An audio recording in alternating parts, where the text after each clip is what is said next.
ഒന്നുമില്ലാതെ ഈ 4 ചുവരുകൾക്കുള്ളിൽ ഒതുക്കപ്പെട്ടതാണോ നമ്മുടെ ജീവിതം?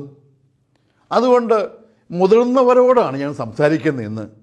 നിങ്ങൾക്ക് 3-4 കാര്യങ്ങൾ ഞാൻ പറഞ്ഞുതരാം. ഒന്ന്, നിങ്ങൾക്ക് യാത്ര ചെയ്യാൻ പറ്റുമെങ്കിൽ ഇന്ത്യ മുഴുവൻ ഒന്ന് കാണും. നിങ്ങൾ പിള്ളേരാരെയും കൊണ്ടുവരും. നിങ്ങൾ തന്നെ പഴയ യുവമിഥുനങ്ങളെപ്പോലെ കൈ ഓർത്ത് പിടിച്ച് അതിലേക്ക് പോയി ഒരു 10 ദിവസം താമസിക്കുക.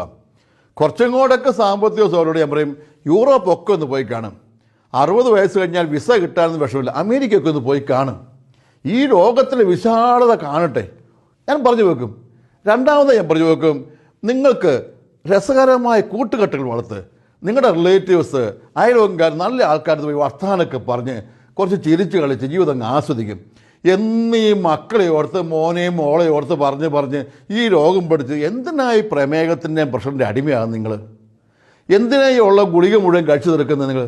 നിങ്ങളുടെ ജീവിതം ആസ്വദിക്കാൻ തുടങ്ങുകയും നിങ്ങൾ വിവാഹം കഴിച്ചു തുടങ്ങി നിങ്ങൾ പഴയ പോലെ വർത്തമാനം പറയാനും കൂട്ടുകൂടാനും ഒക്കെ എല്ലാവരുടെ അടുത്ത് പോകാനൊക്കെ സമയം കണ്ടെത്തുകയും. മൂന്നാമത് ഞാൻ പറഞ്ഞു പറ്റുമെങ്കിൽ മാസത്തൊരു സിനിമയൊക്കെ പോയി കാണും. നിങ്ങൾ രണ്ടും ഭംഗിയായി പോയി നല്ല ഭക്ഷണം പുറത്ത് പോയി ഒരു സിനിമയൊക്കെ കണ്ട്, നല്ല സിനിമകളൊക്കെ ഉണ്ടെന്നേ, പറ്റുമെങ്കിൽ ചിരിക്കാൻ പറ്റുന്ന കോമഡി പടങ്ങളൊക്കെ പോയി കാണും. ഒന്ന് കുലുങ്ങി ചിരിച്ചിട്ട് എത്ര നാളായി നിങ്ങൾ? എന്നും ഈ പരിദേവനങ്ങളും പരിഭവങ്ങളും പറഞ്ഞ് മുഖമൊക്കെ ഇങ്ങനെ വലിച്ചു മുറുക്കി വെക്കണം.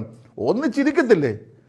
4, ടൂർണമെൻറ്റുകളും കളികളൊക്കെ ഗ്രാമത്തിൽ കൂടെയൊക്കെ ഉണ്ട്. അത് വോളിബോൾ ടൂർണമെൻ്റ് ആയിരിക്കാം, വടംവലി ആയിരിക്കാം, കുട്ടികളുടെ ഇതിനൊക്കെ പോയി കാണും. പറ്റുമെങ്കിൽ ആ ചാക്കലോട്ടത്തിലും വടംവലിക്കൊക്കെ പോയി കൂട്. ജീവിതം അങ്ങ് ഭംഗിയായി ആസ്വദിച്ച് എന്നും ഈ മസിൽ പിടിച്ചും എന്നും ഈ ടെൻഷൻ പിടിച്ചും എന്തിനാ ജീവിതം കൊണ്ട് കളയുന്നത്? അതുമാത്രമല്ല, വല്ലപ്പോഴൊക്കെ പുറത്ത് ഭക്ഷണം പോയി കഴിക്കുക. എന്ന് നമ്മുടെ ഗൃഹാതുരത്തിൻ്റെ കഞ്ഞിയും കപ്പയും നമ്മുടെ ചോറും ചമ്മന്തിക്കും ഒക്കെ എന്നും ശ്രേഷ്ഠതയുണ്ട്, മനോഹരമാണ്. എങ്കിൽ പോലും വല്ലപ്പോഴൊക്കെ പുറത്ത് പോയി ഒരു ഭക്ഷണം കഴിക്കും. നിങ്ങൾ വഴിക്കട പോകുമ്പോൾ എഴുതി വെച്ച കുഴിമന്തി എന്ന് പറഞ്ഞ സാധനം എന്താണെന്ന് നിങ്ങൾക്ക് അറിയാവോ? ഒന്ന് കഴിച്ചു നോക്ക് നിങ്ങൾ പോയി. അതായത് നിങ്ങളെന്നും ഈ കഞ്ഞിയും ചമ്മന്തിയും കഴിച്ച് ജീവിക്കുമ്പോൾ നിങ്ങളുടെ മക്കളൊക്കെ ജീവിതം ഭംഗിയായി ആസ്വദിച്ച് പോകാം. ഈ 60 വയസ്സ് 65 വയസ്സായി ഇനി കുരിശുവരെയും പ്രാർത്ഥനയും ഉള്ളൂ എന്ന് ചിന്തിച്ചേക്കരുത്. ഇനിയാണ് പല കാര്യം ചെയ്യാൻ പറ്റുന്ന കാലം. 60 വയസ്സ് കഴിഞ്ഞാൽ കാലഘട്ടത്തിലാണ് ഒത്തിരി പുതിയ ചിന്തകൾ മനസ്സിൽ പൊട്ടിമുളയ്ക്കുന്നത്. അതുകൊണ്ട് ജീവിതത്തിലെ സരസമായും ലളിതമായും സുന്ദരമായി എടുക്കുകയാണ് ഞാൻ ആവശ്യപ്പെടുന്നത്. എന്ന് വെച്ച് മദ്യപിക്കാനോ തിന്മകളിൽ പോകാനോ അല്ല ഞാൻ ആവശ്യപ്പെടുന്നത്. ജീവിതത്തിലെ ടെൻഷൻസ് കുറേ വിട്. മക്കളെക്കുറിച്ച്, വീട്ടിനെക്കുറിച്ച്, പറമ്പിനെക്കുറിച്ച്, ഇതിനെക്കുറിച്ച് ടെൻഷൻസൊക്കെ വിടും. പറ്റുമെങ്കിൽ എന്തെങ്കിലും കാലത്ത് ഒരു ഇൻഷുറൻസ് ഒക്കെ എടുത്ത് കിടക്കുവാണെങ്കിൽ സോഷ്യൽ സെക്യൂരിറ്റിയും കൂടി ആയി. അമിതമായ സ്വത്തിന് ടെൻഷനുണ്ട്. മക്കൾക്ക് വേണ്ടി വിദ്യാഭ്യാസം കൊടുത്ത് ഒരു നിലയിലെത്തിക്കാന്നല്ലാണ്ട് മക്കൾക്ക് ഒരു 1000 രൂപ ഒരു സമ്പാദ്യം കൊടുത്തേക്കരുത്.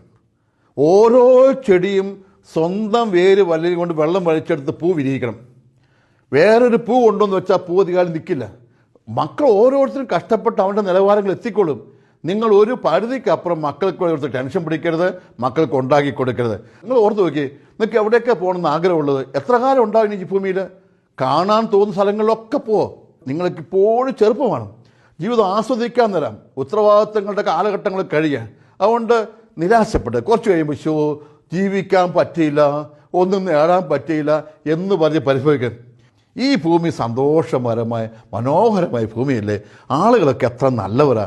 എല്ലാവരും വർത്തമാനം പറഞ്ഞും ചിരിച്ചും കളിച്ചും കൂട്ടുകൂടിയും നന്നായിട്ട് ഈ നോട്ടുകെട്ടുകളും വീടും പറമ്പും ഒന്നും അല്ല. അതിനപ്പുറത്ത് വിശാലമായ പൂമ്പാറ്റകളെയും മഴവില്ലിനെയും നിങ്ങൾ കണ്ടു നോക്ക്. വിശാലമായ ഭൂമിയുടെ സൗന്ദര്യം നിങ്ങൾ കേട്ടു നോക്ക്. നല്ല പാട്ടുകളൊക്കെ കേൾക്ക്, നല്ല കളികളൊക്കെ കാണുക. ജീവിതം ഇനി ആസ്വദിക്കാൻ തുടങ്ങട്ടെ. അതുകൊണ്ട് 60 വയസ്സ് കഴിഞ്ഞവർക്ക് വളരെ സന്തോഷപ്രദമായ ഒരു 40 വർഷം കൂടെ ആശംസിക്കുകയാണ് ഞാൻ. ദൈവം നിങ്ങളെ കാക്കട്ടെ.